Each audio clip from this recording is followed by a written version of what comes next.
Bismillahirrahmanirrahim. Assalamualaikum warahmatullahi wabarakatuh. Baiklah, alhamdulillahirabbil alamin wa binasta'in wa la umuri dina waddin. Assalatu wassalamu ala asrofil anbiya'i wal mursalin wa ala alihi washabihi ajmain, amma ba'du.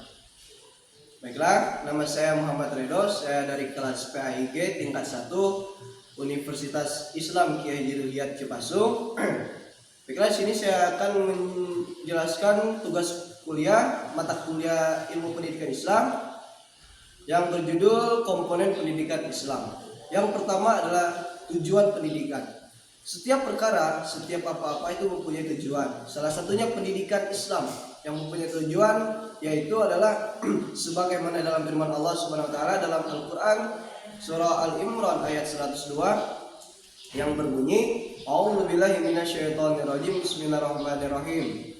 Ya ayyuhalladzina amanu taqullaha haqqa tuqatih wa la tamutunna illa wa antum muslimun. Yang artinya, wahai orang-orang yang beriman, bertakwalah kepada Allah dengan sebenar-benar takwa dan janganlah kamu mati kecuali dalam keadaan Islam ataupun dalam keadaan beriman. Nah, itu adalah tujuan dari pendidikan. Yang kedua adalah peserta didik. Peserta didik di sini tidak mencakup umur, tidak dibatasi oleh umur, baik dari anak kecil, baik dari remaja, baik dari dewasa sampai ke orang tua. Ya, terus yang ketiga adalah pendidik. Pendidik di sini bisa jadi dari orang tua, bisa jadi dari guru-guru madrasah, guru-guru sekolah, bisa jadi ustadz, bisa jadi pemimpin ataupun pejabat pada saat itu.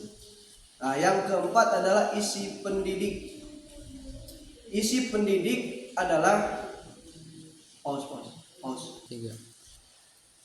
Yang selanjutnya adalah isi pendidik. Isi pendidik ataupun apa yang akan dididik, pelajarannya apa, konteksnya apa. Jadi isi pendidik adalah sesuatu yang akan diajarkan dari pendidik kepada peserta didik. Contoh dalam agama yang akan disampaikan oleh pendidik kepada peserta didik adalah tentang sholat, tentang puasa, ataupun seterusnya, ataupun yang lainnya. Yang kelima adalah konteks dalam pendidikan ada empat konteks. Yang pertama adalah lingkungan yang rapi, lingkungan yang aman, nyaman, tentram, damai itu mempengaruhi sebuah pendidikan. Kalau pun misalkan lingkungannya tidak aman, lingkungannya tidak bersih, tidak nyaman, maka akan terganggu oleh keberlangsungan dalam pendidikan. Yang kedua adalah sarana. Setelah lingkungan, sarana juga sangat mempengaruhi dalam pendidikan. Contoh, dalam ruangan yang nyaman, atapnya tidak bocor, ada pintu, ada jendela yang tidak membiarkan angin masuk, ada AC dan sebagainya. Ada meja gitu, ada kursi, ada pulpen. Dan selanjutnya adalah metode. Metode ini adalah dalam artian cara pendidik kepada peserta didik dalam pengajarannya. Nah, contoh, sebagaimana metode itu terbagi menjadi beberapa macam.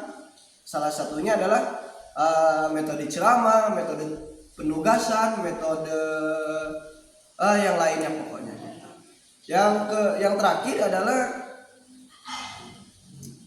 metode sistem kurikulum atau sebuah urutan agar sistem pendidikan berjalan lancar. Jadi seorang pendidik kepada peserta didik itu tidak mengajarkan yang langsung yang besar, melainkan yang terlebih kecil lalu ke yang besar.